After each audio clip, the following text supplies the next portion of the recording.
রাধে রাধে বন্ধুরা, সবাইকে স্বাগত জানাই মা ভবানী চ্যানেল থেকে। যে যেখানে থাকো সুস্থ থাকো আর ভালো থেকো। আজকে একটা নতুন রেসিপি নিয়ে চলে এসেছি তোমাদের সঙ্গে। তো তোমরা পুরো ভিডিওটি দেখার জন্য অনুরোধ রইল, একটুকু না স্কিপ করে। আজকে বাঁধাকপি কিভাবে অল্প তেল মশলায় আমি রান্না করছি তোমরা দেখতে থাকো। তো আমি দুদিন আগে ওই বাঁধাকপিটা নিয়ে আসছিল, তো উপরের পাতাগুলো হলুদ হয়ে গেছে, তার জন্য উপরের পাতাগুলো বাদ দিয়ে দিয়েছি। তারপরে আমি কপিটাকে ছোট ছোট করে কেটে নেব। কেটে একটা পালিতে রেখে দিলাম। তারপরে আমি এখানে দিচ্ছি মিষ্টি কুমড়ো, আর ওটা না দিলেও কোনো অসুবিধা নাই। তো আমাদের একটু শর্ট পড়ে যাবে, তার জন্য আমি মিষ্টি কুমড়োটা দিচ্ছি। কিন্তু মিষ্টি কুমড়োটা দিলে কিন্তু খেতে কিন্তু দারুণ লাগবে, আর রান্নাটাও খুব সুন্দর হবে। মিষ্টি কুমড়োটা দিলে আলুটাও যারা খায় না তাদের জন্য না দিলেও ভালো।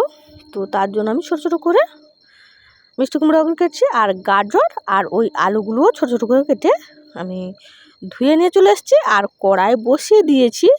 কড়াইয়ের মধ্যে আমি অল্প একটু তেল দিলাম, আর দুটো শুকনো লঙ্কা কেটে দিলাম। কেটে দিয়ে 5 ফোড়ন দিয়ে দিলাম 1 চামচ মতো।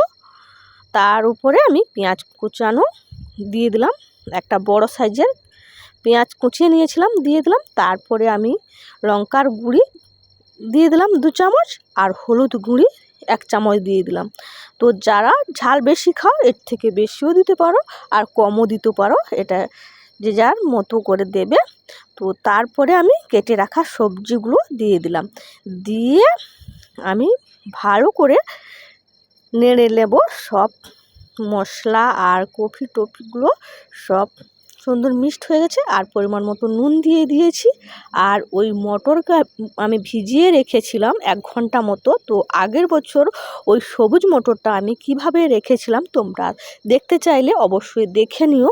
তো আমি এবছর পর্যন্ত ওই মটরটা খাচ্ছি, তো কত সুন্দর আছে, একটুকু নষ্টও হয় না।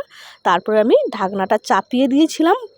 তো 5-10 মিনিট পরে ঢাকনাটা খুলে নিলাম। খুলে দেখলাম তো জল, আর এই সময় সত্যি কথা বলতে কফি দিয়ে প্রচুর জল বেরোবে। তো জল না দিলেও হবে, কফির যে জলটা থাকবে ওটাই হলে হয়ে যাবে। তো আবারও ঢাকনা চাপিয়ে দিলাম। ঢাকনা চাপিয়ে আবারও 5 মিনিট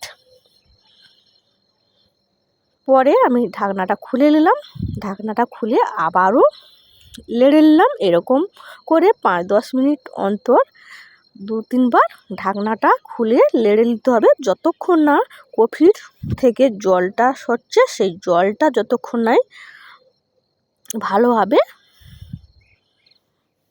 মরে যাচ্ছে, আর কফিগুলোও সিদ্ধ হয়ে গেছে। কফি, আলু, গাজর সব সবজিগুলো আমার সুন্দরভাবে সিদ্ধ হয়ে গেছে, আর একদম জলটা নেই। একদম শুকনো শুকনো রান্না করেছি এটাকে পাতে দেওয়ার জন্য। আর একটু নামানোর একটু আগে আমি গরম মশলা একটু দিয়ে দিলাম, দিয়ে ভালো করে থেসে করে সুন্দর নেড়ে নিলাম। তারপরে আমি একটা পাত্রে নিয়ে নিলাম, নামিয়ে নিলাম। তরকারি আমার রান্না কমপ্লিট হয়ে গেছে। এত কম সময়ে কম মশলায় এত সুন্দর টেস্টি, তো ভাবতেই পারবে না। একবার হলেও ওই রান্নাটা আপনারা করে দেখবেন, খুব দারুণ লাগবে। তো নামিয়ে আমি এখানে ধনেপাতা কাটা দিয়ে দিলাম।